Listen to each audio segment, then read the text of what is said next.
everyone, I'm Dr. Z. I'm a clinical psychologist specializing in transgender care. Welcome to my channel. Okay, so question, a really crazy question that a lot of you know answer to and a lot of you are still struggling with.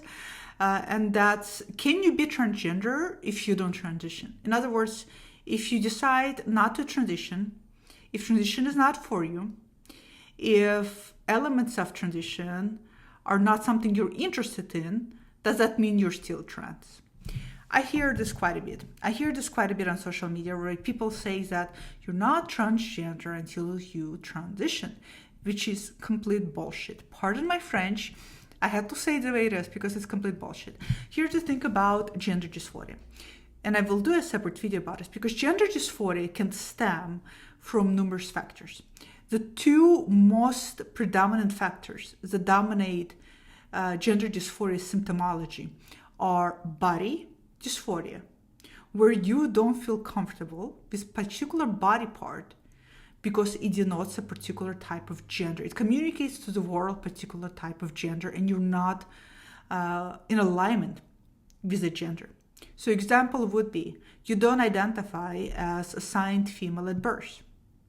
You have breasts. You're not comfortable with the fact that the world, when they look at your chest, automatically presume and categorize you as a woman because you have breasts. And that gives you a lot of dysphoria, gives you a lot of body dysphoria because you're not comfortable with that gender. So that's one example where your dysphoria will stem from body incongruency. Another common one, your dysphoria may stem from social incongruency. And that happening a lot more with younger population. That's where you're comfortable with your body. You may actually feel that your body is more gender neutral. You don't really have particular gender assignment to your body, but you're very uncomfortable with how the rest of the world sees your body. And especially how the rest of the world boxes and categorizes your body in a particular gender label. That gives you a lot of social dysphoria. And because it gives you a lot of social dysphoria, sometimes you may or may not desire to undergo medical and surgical transition, but dysphoria is still there nonetheless. Another example is neurological. That's when a person is born and their brain is very strongly not in alignment with their biological sex. And the brain, in fact, brain matters that we've seen in research now is similar to the brain patterns of the opposite sex. And as a result, a person feels a lot of incongruency about a lot of things, including their body, including social interaction, including the way they're feeling, including the way they feel and the hormone that their body produces, and so on and so forth. And I'm sure there's a lot of other things that can cause dysphoria. So those are the three common ones.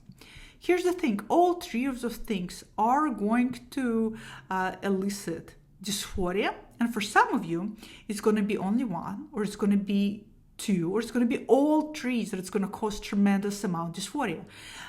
Neurological, physical, and social. And here's the thing.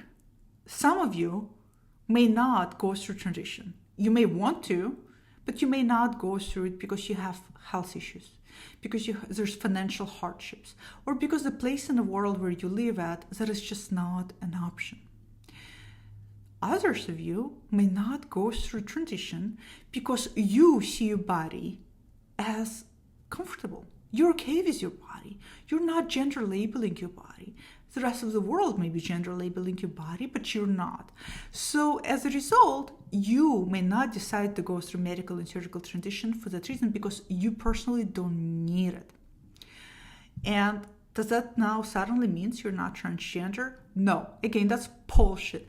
The fact that some people need transition in order to be transgender is so deeply inaccurate.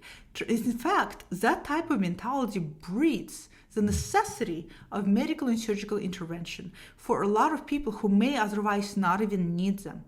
Now, the only reason why anybody would go through medical and surgical transition is for two reasons. One, severe dysphoria that you need to alleviate, and two, to achieve congruency with your body, again, which causing you dysphoria. keep in mind, transition is in no way mandatory. Absolutely in no way mandatory in order to be transgender, in order to identify as transgender. It's a personalized choice. You have to do and you have to decide what's best for you. And if you decided that for you, given your situation, your context, the place where you find yourself, and if you decide that surgical or medical transition is not for you, so what? And if you decide that it is for you, so what? To each its own. Make the best decision based on what's available to you, based on where you find yourself is. Consult with professionals, consult with other people, get informed, get educated. Don't let people who want to label you as transgender equals only people who go through transition. That is deeply, deeply inaccurate. Not to mention transition, there's also such thing as social transition and legal transition and interpersonal transitional and relational transition. I mean, you name it. And if you just change your name and pronouns, and that was enough for you to alleviate your dysphoria, and you see yourself and you identify with a transgender identity, then you are transgender. So don't let others negate who you are, because you know what, guys? I always say this. Criticism, well, not even criticism, because it's not that people necessarily criticize, but opinions are cheap.